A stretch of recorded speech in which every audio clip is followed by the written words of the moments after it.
This is CityCast Twin Cities. I'm Sean McPherson, and here's what the cities are talking about. Hans Buetow, podcast producer and person who maybe thinks you should be allowed to wear earbuds while you are grocery shopping. Do you think you should be allowed to wear earbuds while you're grocery shopping? Why wouldn't you? I mean, I know why you wouldn't want to, because for some reason, grocery stores play the bangingest music. Like, I want to dance more in grocery stores with the music that they play than any other place, but I'm perfectly comfortable wearing a pair of earbuds while I shop.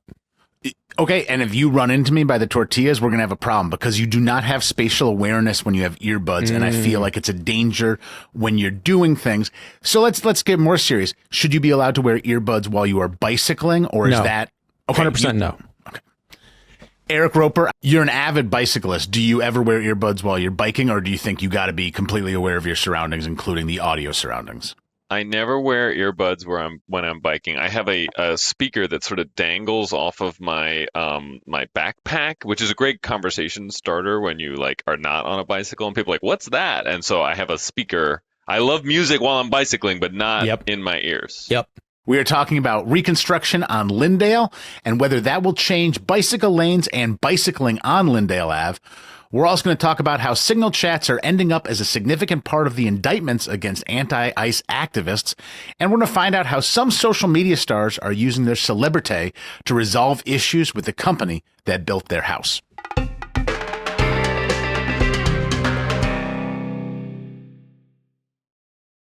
Bike lanes. We can't get away from them, but the conversation we're about to have with Eric Roper, I think bike lanes are kind of a sideshow. The main thing is that Lyndale Avenue is going to be rebuilt because it hasn't been rebuilt in 100 years. 2028, Hennepin County is giving this road a facelift.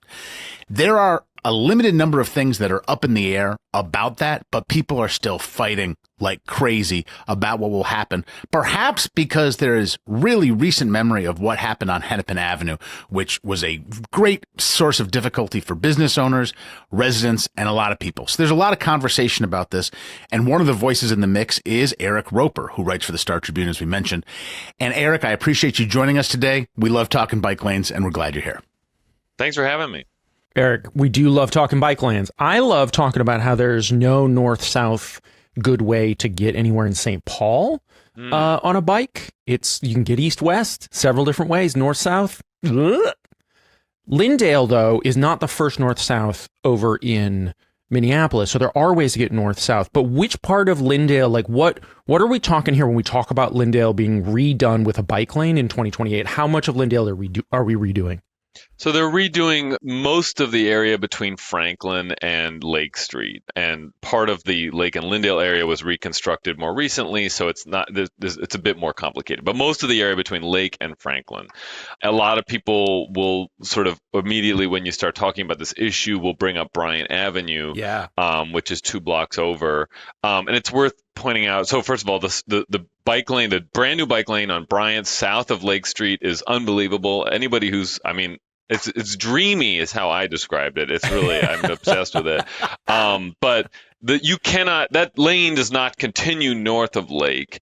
The city says that it is too narrow to have the same treatment north of Lake that you have south of Lake. So you have what's called a bicycle boulevard on Bryant north of Lake, which is sort of this strange, it's just speed bumps and some signs on the road that have bicycles on them, but there's no real infrastructure to it in any sort of significant sense. So anyway, that's that north-south route that we were talking about.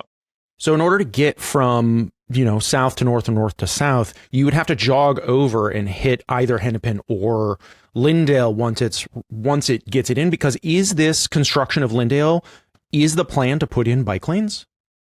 Right. So this plan has gone through a couple different iterations. Last year, the county came forward with what's known as a shared use lane, which is where basically I think you could sort of say it's just a wide sidewalk, basically figure it out, bicyclists and pedestrians together. I think folks who've been either pedestrians or bicyclists can see why this would be no one wins in that situation. Yeah, it's a very dense sort of walking area and biking area. And so then the county came came back with a new plan later on and saying, okay, we're going to include a two-way bicycle facility or bicycle, track on Lyndale up to 28th Street, which again is sort of part of this, what I was saying earlier. And then you would sort of get over to Bryant or the Greenway or whatever from there. This is a county project, but you have these like layout consent processes at the city. And so last week even there was a big hearing about, we had the businesses testifying, we had biking and walking advocates testifying. And so it's a very sort of live issue in the city and county politics. Let me interrogate how live of an issue it is.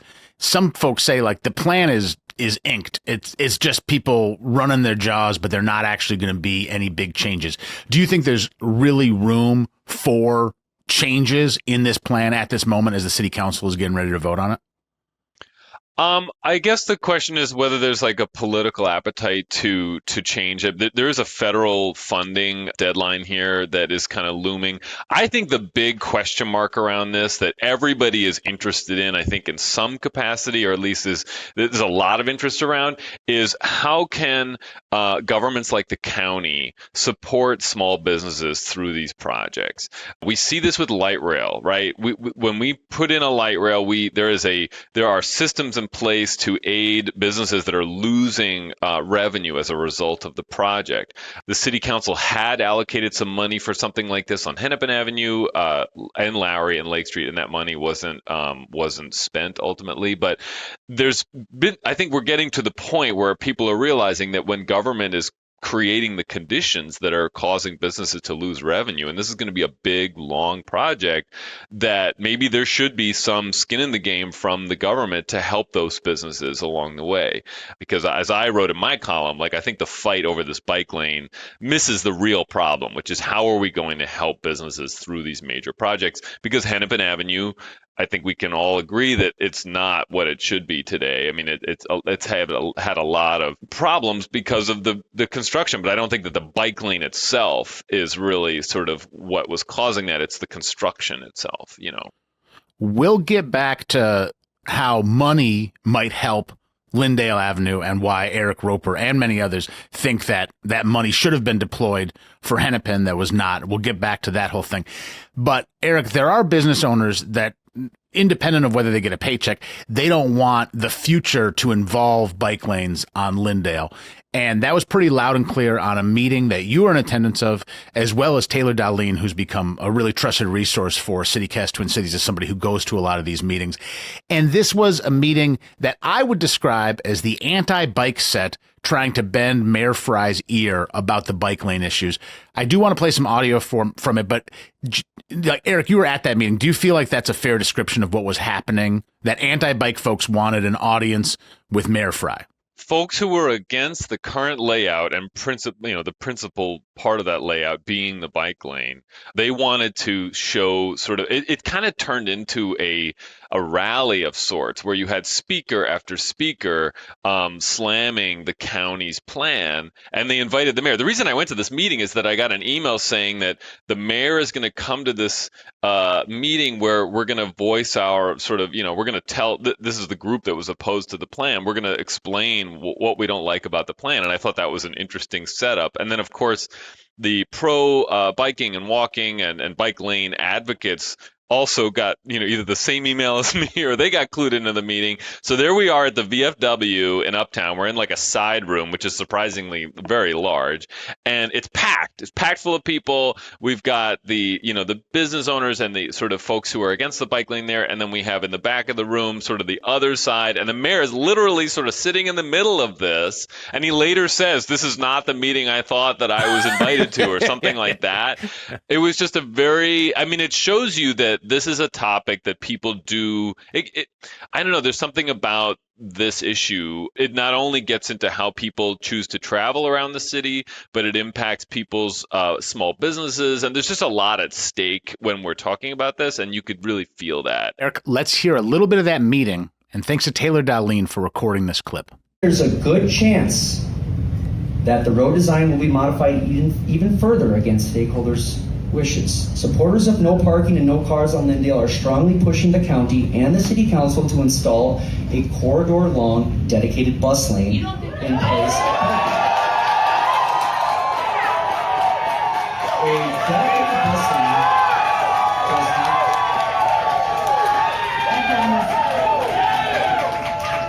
Can we let's make a rule that there's no clapping or cheering on either side, because we don't have a lot of time in this meeting. Wow. I feel like I'm back there. I lived through it. I remember that moment. Okay. Wow. I love the line, let's make a rule in the middle of a meeting like that. That's just perfect. But this is, okay, so this is obviously, despite being pretty close to baked, this is still super contentious. And you're talking about a couple of different issues, both the bike lane and the way that businesses are going to be taken care of during the construction. But since this meeting that we just heard about, has there been any more motion, and what's the path forward for it? It does need this municipal, I think it's technically a layout design approval or something like that, but let's call it municipal consent because that's what it is. And so that's coming before the city. So that is like the city's leverage point to say, whether or not they're okay with this plan. They don't, they're not the county, so they can't necessarily make a guarantee about business help and something like that. You kind of got the impression from some of the comments being made that they were going to try to work on this week, and that maybe later this week when we get to the full council or the committee of the whole, that we'll sort of see what the city's kind of offer is. I think the bike lane is a bit of a red herring or something in that process, but I think that the concern here is valid except for the construction itself. And Eric, we're about to wrap this up, but we haven't yet talked about, I think, the main thrust of your article, which is forget the bike lane for a minute. Let's make sure that these businesses can survive as good as possible a long-term construction project. And the asterisks of saying that in the 2025 Minneapolis budget, there was $900,000 set aside for businesses on Hennepin that never even got to those businesses. And so I'm hoping you can give me the slightest background on that and why you think the most important thing that needs to happen is for these businesses to be supported during this construction, which is coming. Bike lane or not, it's coming in 2028. Right. So hoping those two things, and then we'll wrap up. So the city council, they allocated $900,000, and it was split between three streets, Lowry, Lake, and Hennepin. So let's say then $300,000 goes to Hennepin. Essentially, this became one of these things where the council allocated money, and then the administration said, well, this is a program that doesn't have guidelines around it yet. And so when they were looking for cuts to make, they cut this. This seems like one of those classic cases where we need people at City Hall talking to each other more and like coming up with, roadmaps for how to get sort of a shared agenda done, because we can see now that this is actually an important issue. And the county now is being in the driver's seat for this other project, because the county has told me they do not have a plan at that point. This is several weeks ago, but they don't have a plan to sort of, financially compensate businesses for revenue lost from the Lyndale construction. So, we're seeing, again, with Arcade Street, light rail, we're also seeing in some other cities experimentation with more of something like this, because I think it's we don't want to go through these projects and lose these really important small businesses that make up these corridors. Well, Eric, I agree that I think that conversation is really the centerpiece of what might go differently and better with the Lyndale Ave reconstruction than what happened with Hennepin. The piece you wrote recently for the Star Tribune is called Lyndale Avenue Bike Lane Fight Misses the Real Problem. Eric Roper, we appreciate you joining us today. Thanks for having me on. We'd love to hear from you. What do you think of the upcoming construction on Lyndale Avenue? And what do you think should be included in regards to bike lanes and pedestrian lanes? Let us know what you think by texting us or leaving us a voicemail on the CityCast Twin Cities hotline. That number is 612-217-0637. We love hearing from you, and we'd love to include your thoughts in an upcoming mailbag segment. Maybe it'll be a bike lane exclusive mailbag. We have more to discuss, but before we do that, we're going to take a quick break.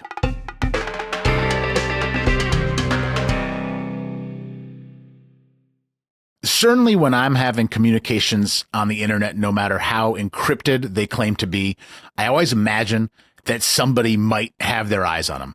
It might just be an extra person in the chat, but I have also thought during Operation Metro Surge that maybe this Neighbors Helping Neighbors chat I'm on could have some folks on it that actually have opposite opinions about what's happening than I do. And now we're starting to find out that for some of the signal chats that happened during Operation Metro Surge, there were extra eyes on it.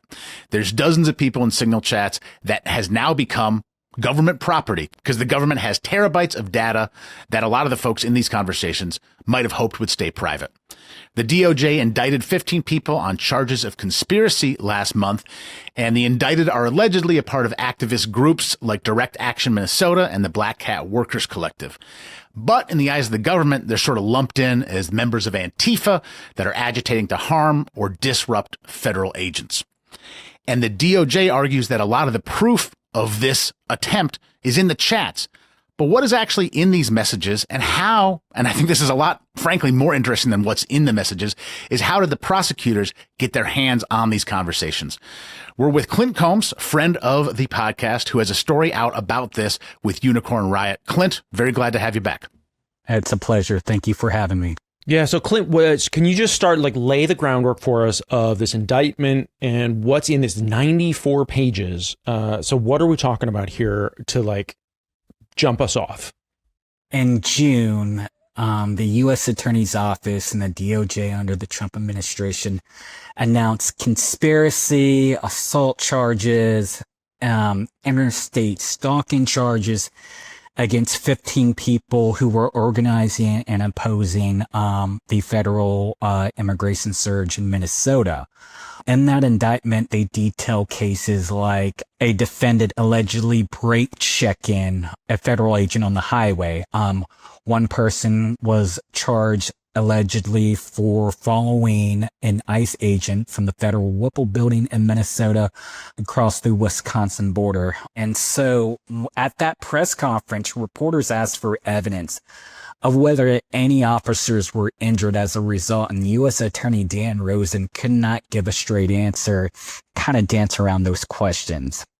And part of what they're saying in this indictment is that there's huge amounts of data that have been gathered from specifically Signal chats. But this involves a lot of chats for folks who don't know about Signal. And this involves a lot of chats that people were having. This was the primary way that a lot of folks were communicating. And I think the first thing is is this the first time this has been used? Is that these sorts of chats of private group messages amongst advocates, is there a precedent for this being used by the federal government? I'm not sure if it's used in the Prairie Land case down in Texas. Yeah.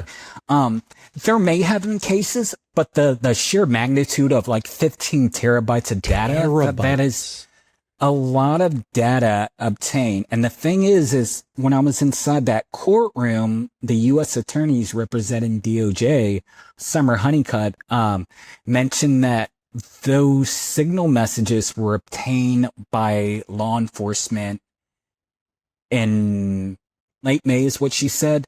So in late May, they obtained these Signal messages, but they're in PDF format and they're in this database called Everlaw. So at that court hearing, and usually arraignment hearings are just pretty trivial and boring events. But you go just in case, something falls out from that. And what fell out was the government that's prosecuting conspiracy charges against these 14 of these 15 activists who pled not guilty. They were asking an extra 3 months, 90 days to provide evidence to the defendants in that case. And the judge shot that down and told both parties to hammer out their own deadline. They were really, really, really trying to go for this 90-day extension to provide evidence. And a lot of the attorneys in that courtroom that day said, why would the DOJ not provide evidence to the defendants before they charge a case? And so there is a lot of pushback on that. I'm hoping you can help me read between two lines, Clint, that I feel like I'm supposed to feel something about, but I can't yet. So my first one is, am I supposed to read between the lines about this information only being available to the federal government long after Operation Metro Surge in PDF form.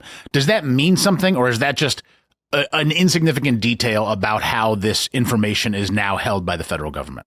It's a lot of it. It's 15 terabytes of information. And they mentioned, the judge asked the prosecutors, is there any potential messages or chat logs or signal communications that could be swept up from people who are not indicted? And the U.S. attorney said, yes, that's a possibility. They also asked the court to allow them to redact some evidence that they say would include law enforcement, that would include unindicted co-conspirators, which either signals that there may be an informant that's cooperating with federal law enforcement inside signal chats, or that there are more charges to come in relation to the conspiracy charges to impede federal agents during Operation Metro Surge. The other line I want your help reading between is, it seems like any of us who own a computer go, 90 days? What are you talking about? I know we're talking terabytes, but we're not talking 90 days. We're talking it's going to take 4 business days. It's going to take a while to get it all properly set up. Am I supposed to infer that that the federal government is dragging their heels, or that the federal government is trying to stack the deck in their favor by having months and months to digest this information and give the defense days and weeks to digest this information? Can you help me read between the lines of why they at least asked for 90 days, even if they were denied that? Their argument was they wanted to make it easier for lawyers of the 14 of the 15 protesters / defendants. Their argument was that it would be a lot easier if they could have, 3 months roughly to process this information to make it searchable. The government has always tried to ask for an extension when they charge protesters during Operation Metro Surge. In the case of the Somali person that was charged with assault in St. Paul, lawyers Jordan Kushner asked for discovery evidence in that case. And once they did not meet that deadline, prosecutors asked the U.S. Attorney's Office to drop the charges in that case.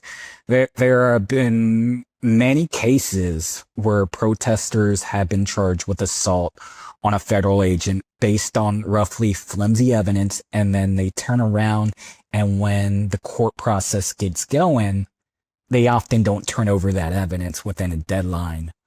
After my article was posted, one person said that they spoke to one of the defendants, and she was told that she was not getting the data. The only way she would be able to obtain or see what information is available on her Signal chats was if she paid a fee and had her attorney present. That's one of the shocking things that I found out after the article was published, was that, it's taken a rough time for defendants to get their information to provide a defense in court. So, Clint, I can imagine that one of the takeaways that people got when they started hearing this, if they hadn't heard anything about this before, and they may not have heard anything since you said, like, people are getting swept up into this, and it's because they were using Signal, is a lot of people in the Twin Cities just discovered Signal because of Operation Metro Surge, logged in, started using it, and were a part of chats. And I think the logical thing that people might start thinking right now is, wait a second. Am I in trouble? I thought it was supposed to be encrypted. I thought was it safe? Is Signal not safe? And I can answer that question and say Signal is safe. Signal is 100% still encrypted. It's encrypted when it goes in. It's encrypted. Not even Signal itself knows the content of your messages. That stuff is all still encrypted. The thing that is notorious in any sort of communication link is the people using it. I'm sure that people remember back in 2025 when Michael Walls, the national security advisor, accidentally added Jeffrey Goldberg from The Atlantic into the group chat about bombing Yemen. that has nothing to do with Signal. That's about them not knowing how to use it. There's been all sorts of other instances of people reading things over people's shoulders, being photographed in press conferences, sending encrypted messages. Those messages are perfectly encrypted, but now there's a photograph of you typing it. So it's not necessarily secret anymore. It's really about who's in the chat, and it's really about who's watching you be in the chat, where any of the vulnerabilities within Signal lie. So I think the real question is, should people be worried if they're talking about how there's all of these chats with hundreds of people who possibly get swept up? Are they suddenly going to get charged and indicted on their own conspiracy charges because they used Signal in January, February, March of this year? We'll see. We'll see. The thing that activists need to really do is there are several steps that an activist could do and a journalist could do when they use Signal. Turn off disappearing notifications. Have your phone in lockdown mode. So if you're ever in a situation where you are arrested and detained, whether it's by DHS or local police, that once they get that device, they can't go through that information. So you're only as strong as your weakest link. So in the case of like the Twin Cities protesters, there may be an informant that was in here, or there may be someone who was detained and had their phone confiscated by law enforcement. FBI Director Kash Patel has made it a point to go after people, especially during Operation Metro Search or in that resistance movement, to go after people on Signal. But the irony of all that is while they're making their case against these 15 indicted, 15 defendants, you got national security advisors just willy-nilly just adding people left and right, where in this case it's people organizing, people monitoring the actions of federal immigration agents. Clint Combs, I really appreciate you joining us today. The recent story on Unicorn Riot about Signal chats is titled, "Government Says Terabytes of Signal Chats Are Central to the Case Against Minnesota 15. It is up at Unicorn Riot's website. And again, thank you for visiting with us today, Clint. It's been a pleasure. Thank you. We'd love to hear from you. Are you rethinking anything you've done on Signal, or is this bringing up any thoughts you have about encrypted messaging? Send us a text or leave us a voicemail on the CityCast Twin Cities hotline. That number is 612-217-0637. We've got more to discuss, but before we do that, we're going to take a quick break.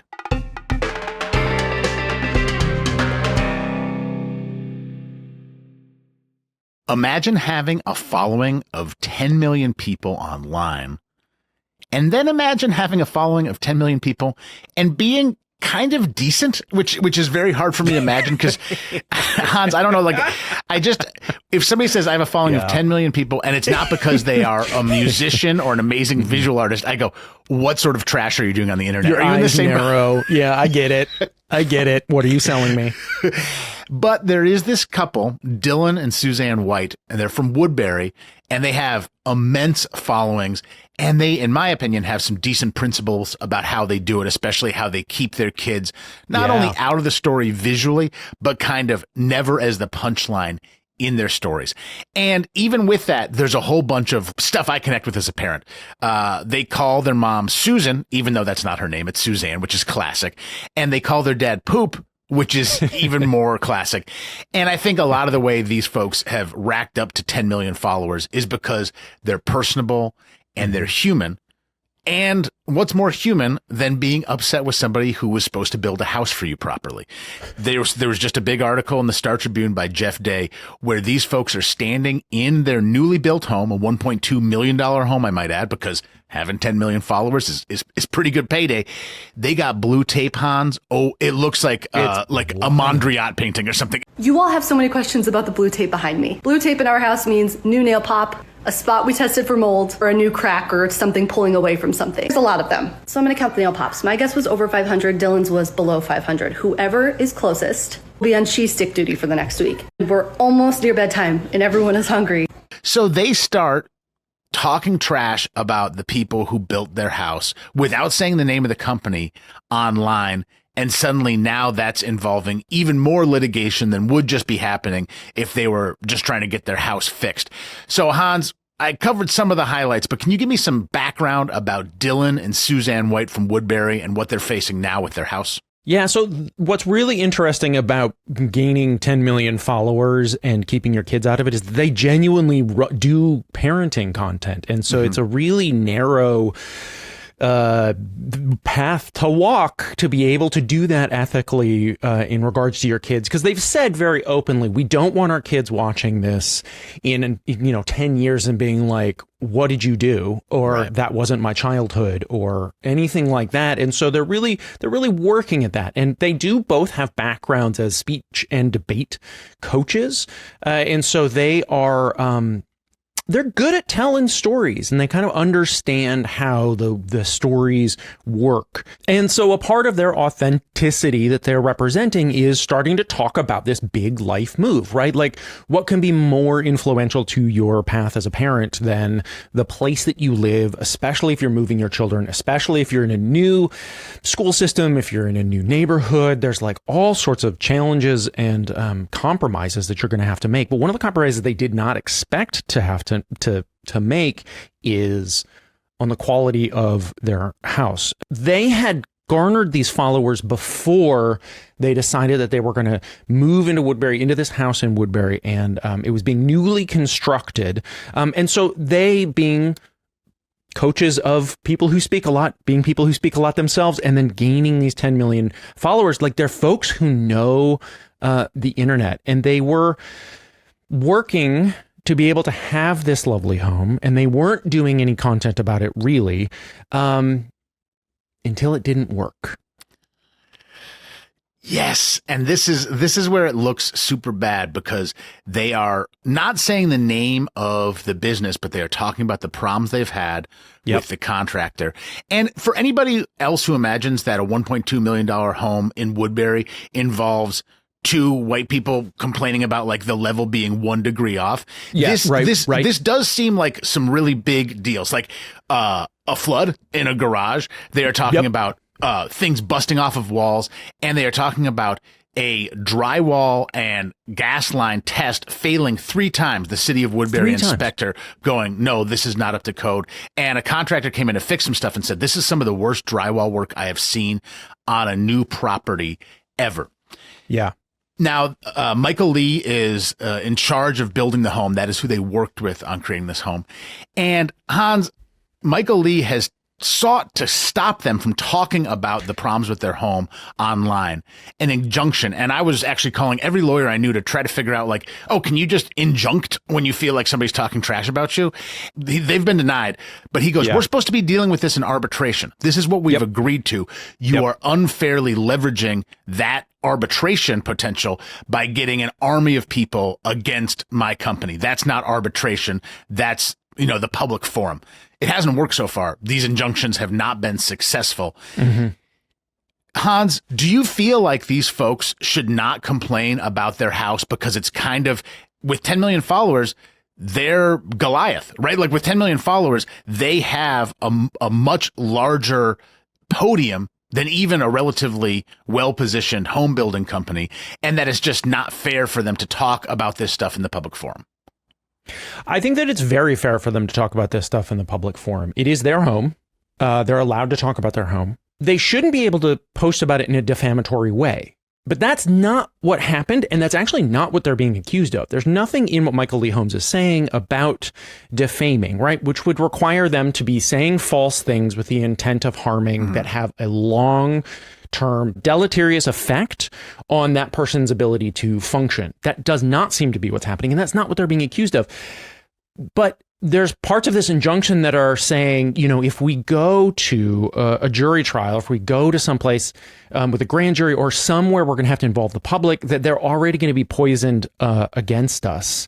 And the courts have said no, that's not a risk. This is a First Amendment issue, and I think it should be a First Amendment issue.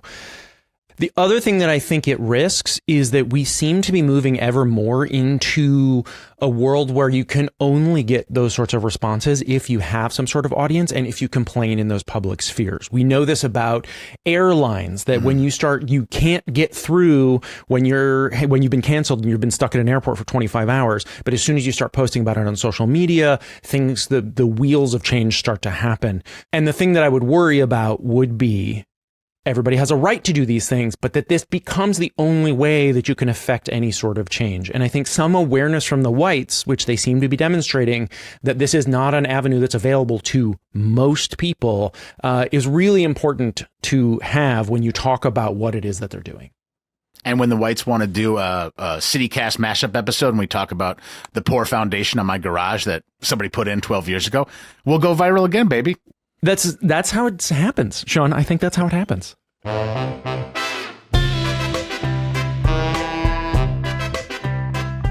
That is all for today here on CityCast Twin Cities. I'm your host, Sean McPherson. Hans Buetow, Clint Combs, Eric Roper, we appreciate you being here today. On tomorrow's episode, we're planning on talking with contributor Denzel Beelan and music critic Andrea Swenson about why a new Lizzo album dropping in 2026 doesn't make a sound. Don't miss it. You can get more news delivered right to your inbox by subscribing to the CityCast Twin Cities newsletter. If you enjoyed today's show, why not share this podcast with someone with a huge following online? Maybe they'll talk about us. We'll see you back here tomorrow for more news from around the city.